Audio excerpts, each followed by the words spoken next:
On sacrifie souvent beaucoup pour ceux qu'on chérit, histoire de leur montrer à quel point on tient à eux. Mais parfois c'est eux qui nous déçoivent, en exploitant notre gentillesse pour leur propre profit. Ils peuvent être super sympas quand ils ont besoin de quelque chose, mais une fois que c'est fait, pouf, ils disparaissent comme un oiseau en plein vol. Alors comment reprendre le contrôle dans ces situations? Aujourd'hui, on plonge dans 9 aspects cruciaux des interactions entre hommes et femmes, inspirés de la philosophie stoïcienne qui a traversé les âges sans trop broncher. En évitant ces 9 actions, tu verras des changements positifs dans tes relations et tu retrouveras ton pouvoir. Alors, si tu galères un peu dans ta relation, installe-toi confortablement, ouvre grand ton esprit et embarquons ensemble dans ce voyage éclairant. Mais avant de commencer, n'oublie pas de cliquer sur s'abonner et d'activer les notifications pour ne rien rater de nos prochaines explorations. Maintenant, on plonge. Numéro 1. Ne laisse rien nuire à ta santé mentale ou à ton bonheur. Ta santé mentale, c'est comme ton chargeur de téléphone. Sans elle, tu ne vas pas loin. Et pourtant, beaucoup de gens la branchent sur n'importe qui ou n'importe quoi, juste pour voir leur batterie relationnelle descendre à zéro.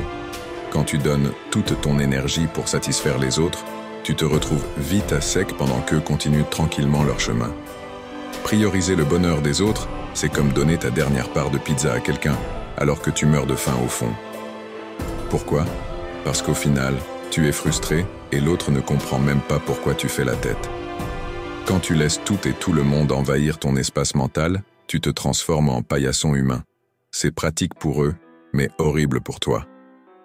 Imagine que tu t'épuises à répondre aux attentes de quelqu'un. Tu dis oui à tout, tu changes tes plans, tu arrêtes tes séries préférées juste pour être disponible. Mais à force de faire ça, tu te retrouves à hurler intérieurement chaque fois qu'il ou elle t'envoie un message. Désolé, mais si ça te pompe toute ton énergie, c'est que ça va trop loin. Alors il faut apprendre à dire non, mais avec style. Tu peux y aller façon ninja. Je ne peux pas, trop occupé à sauver ma santé mentale. Ou plus, cash, non, parce que mon cerveau a besoin d'une pause et toi aussi. Quoi qu'il arrive, ne laisse personne transformer ta vie en marathon constant pour leur bonheur. Et surtout, prends du temps pour toi. Regarde cette série que tu reportes depuis des mois. Rejoins ce cours de salsa bizarre ou dors comme un bébé. Tu verras, ça fait du bien de ne pas toujours être l'assistant personnel émotionnel de quelqu'un. Protège ton bonheur, parce qu'au final, c'est toi qui vis ta vie et pas eux. Numéro 2. Ne passe pas trop de temps à leur donner tout ton temps. Donner tout ton temps à quelqu'un, c'est comme investir toutes tes économies dans un projet sans fonds de secours. Tu te dis, ça va marcher, j'ai confiance. Mais au final, tu as juste vidé ton portefeuille et tes ressources. Chaque minute que tu passes à essayer de combler les attentes des autres, c'est une minute de ta vie qui disparaît. Le temps, c'est comme l'eau dans un verre. Plus tu en verses sans réfléchir, plus il se vide rapidement. Et une fois que tu n'as plus de temps pour toi-même, tu te retrouves à regretter chaque seconde passée à satisfaire des demandes qui n'étaient même pas urgentes. Il faut bien comprendre que le temps est un bien précieux. C'est ta ressource la plus limitée. Alors pourquoi la gaspiller sans retour? Tu peux être généreux, mais tu n'es pas une machine à rendre service et tu n'es pas non plus un super-héros en permanence. L'important, c'est de garder du temps pour tes projets, tes rêves, et même pour ne rien faire, parce que c'est aussi dans ces moments de pause que la magie opère. Rappelle-toi, chaque minute que tu passes à répondre aux besoins des autres doit aussi être justifiée par un retour pour toi. Sinon, tu finiras par être l'ami disponible, mais pas vraiment respecté. Numéro 3. Ne laisse pas la peur de la solitude te contrôler. La solitude n'est pas ton ennemi. C'est un peu comme un vieux chat qui dort tranquillement à côté de toi. Il ne fait pas de bruit et il ne te juge pas. Mais souvent, on a tellement peur d'être seul qu'on s'accroche à n'importe quoi, même à une mauvaise relation. L'idée ici, c'est de ne pas choisir une relation juste parce que tu as peur de passer du temps seul. La solitude, ce n'est pas l'ennemi, c'est une opportunité de mieux te connaître et de trouver la paix intérieure. Tu sais, beaucoup de gens ont peur d'être seuls, alors ils se mettent à fréquenter n'importe qui, juste pour combler ce vide. Mais au lieu de remplir ce vide avec n'importe qui, remplis-le avec toi-même. Fais ce qui te rend heureux, seul, avant de chercher à faire plaisir à quelqu'un d'autre. Quand tu apprends à apprécier ta propre compagnie, tu n'as plus besoin de te justifier dans une relation. La solitude, c'est un moment pour grandir. Et si tu sais l'apprivoiser, tu en sortiras plus fort. La vraie liberté, c'est d'être bien avec soi-même sans dépendre de l'affection des autres. Numéro 4. Ne fausse pas ta vie pour coller aux attentes des autres. Imagine que ta vie, c'est un puzzle géant. Chaque pièce, c'est tes passions, tes rêves, tes valeurs. Mais si tu forces une pièce qui vient d'un autre jeu, tu obtiens quoi? Un Picasso raté. Et c'est exactement ce que tu ressens quand tu essaies de rentrer dans un moule qui n'est pas fait pour toi. Frustration et l'impression d'être à côté de tes pompes. Se conformer, c'est comme jouer un figurant dans un film où tout le monde s'en fout de toi. Tu fais de la déco. Tu ne choisis rien, tu ne décides rien, tu suis juste le script écrit par ta famille, tes amis, ou même ce collègue relou qui pense avoir tout compris. Mais sérieusement, si ta vie est un film, autant en être le héros. Pas question de rester là, en arrière-plan, à tenir une fausse plante verte. Exemple, tu rêves de devenir DJ, mais tes parents veulent absolument que tu sois avocat parce que ça fait sérieux. Toi, tu t'exécutes, tu passes tes nuits à réviser le code civil au lieu de mixer des beats. 10 ans plus tard, tu regardes les platines que tu n'as jamais utilisées en pensant « Et si, à ce stade, ta vie ressemble à un mauvais karaoké où tu chantes une chanson que tu détestes ?» Et parlons du syndrome du caméléon. Tu sais cette tendance à te transformer selon la personne en face de toi. Un jour, tu prétends adorer les films d'auteur pour impressionner ton crush intello. Le lendemain, tu deviens fan de foot pour te fondre dans un groupe de potes. Mais à force de changer de couleur, t'as oublié la tienne. Et franchement, c'est épuisant d'être un arc-en-ciel ambulant juste pour plaire aux autres. La solution? Arrête de prêter ton stylo pour que les autres écrivent ton histoire. Reprends la plume et écris ton propre scénario. Si quelqu'un trouve que ça manque d'action ou que le plot twist est mal foutu, c'est leur problème. Pas besoin de réécrire pour les critiques négatives. Ton histoire, c'est ton style unique. Rappelle-toi, les gens qui sortent du lot ne suivent pas le troupeau.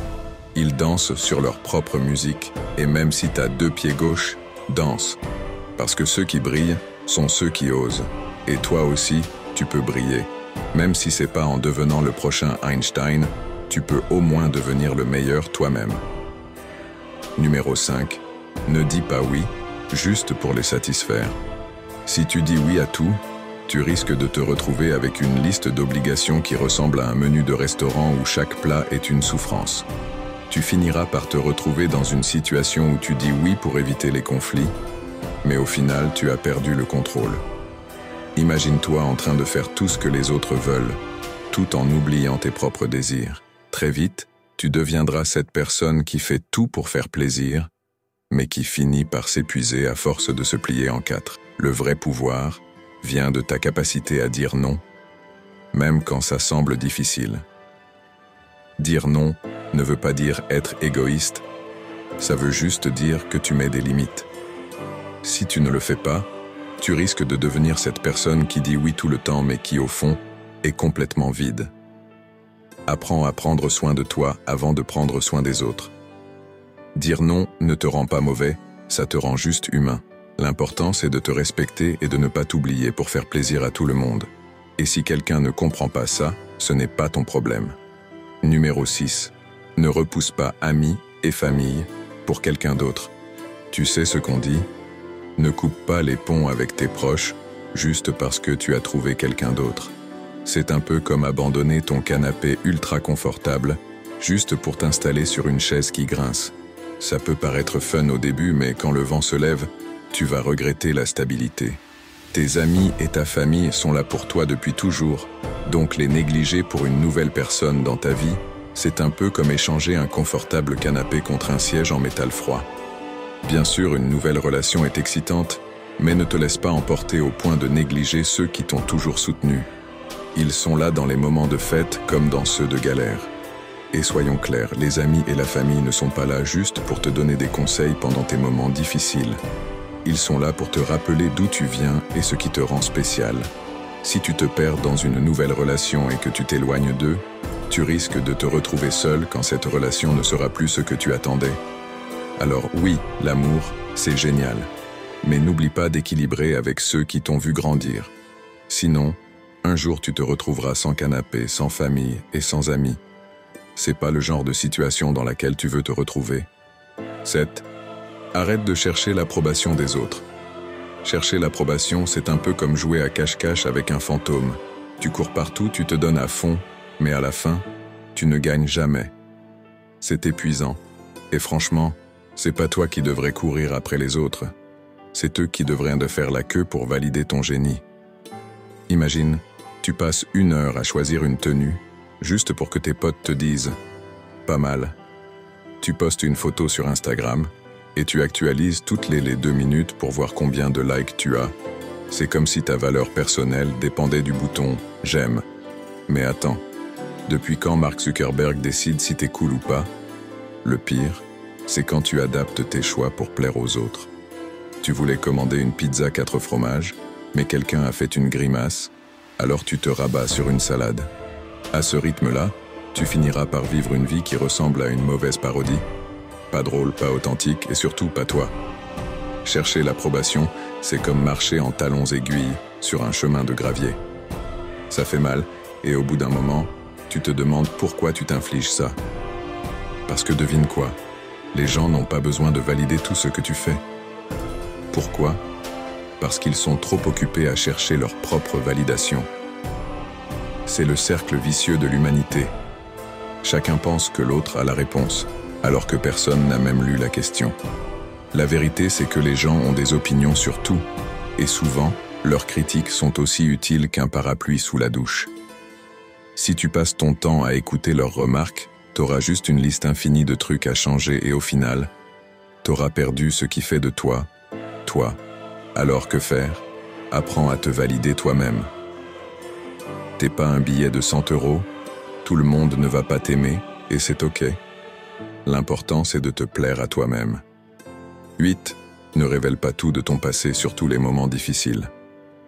Raconter ton passé en entier, c'est comme ouvrir un livre de contes très sombre. Oui, c'est ton histoire, mais peut-être pas tout de suite. Le passé, c'est comme un coffre-fort. Certains secrets sont mieux gardés. Pourquoi donner aux autres les clés de ton passé émotionnel dès le début? Tu veux éviter de partager tes faiblesses trop rapidement. Les aspects difficiles de ton passé sont personnels, et tout le monde n'est pas prêt à les entendre ni à les comprendre. C'est comme dévoiler tous tes défauts à quelqu'un juste après la première rencontre, et c'est pas vraiment le meilleur moyen de commencer une relation. Il n'y a rien de mal à garder quelques pages de ton histoire pour toi, surtout si tu veux faire en sorte que l'autre te connaisse pour ce que tu es aujourd'hui, pas seulement pour tes erreurs passées. En prenant le temps de laisser les autres découvrir ton passé à leur rythme, tu crées du mystère. Et plus important encore, tu préserves ton intimité. Les confidences se font quand la confiance est installée. Sinon, tu risques juste de t'exposer inutilement. Et ça, c'est jamais une bonne idée. 9. Ne ruine pas ta vie en étant obsédé par quelqu'un. L'obsession, c'est comme un abonnement à une salle de sport que tu n'utilises jamais. Au début, ça a l'air motivant, mais à la fin, ça te coûte cher et ça te pèse. Si tu passes ton temps à tourner autour d'une personne comme une abeille sur un pot de miel, tout ce que tu récolteras, c'est une vie complètement déséquilibrée. Imagine-toi comme une planète autour d'une étoile. Si tu te rapproches trop, tu crames. Si tu t'éloignes trop, tu finis glacé. Et là, toi, tu es collé tellement près que ton propre système solaire n'a même plus de place. Eh oui, parce qu'être obsédé, c'est laisser quelqu'un devenir l'unique raison de respirer. Tu te réveilles en pensant à elle, tu manges en checkant ton téléphone pour un message et tu dors en rêvant de conversations fictives avec cette personne. C'est mignon? Non, c'est fatigant. Et voilà, tu es maintenant armé de ces conseils puissants pour améliorer tes relations et reprendre le contrôle de ta vie. N'oublie pas, chaque étape que tu franchis vers l'authenticité et l'indépendance te rapproche d'une version plus épanouie de toi-même.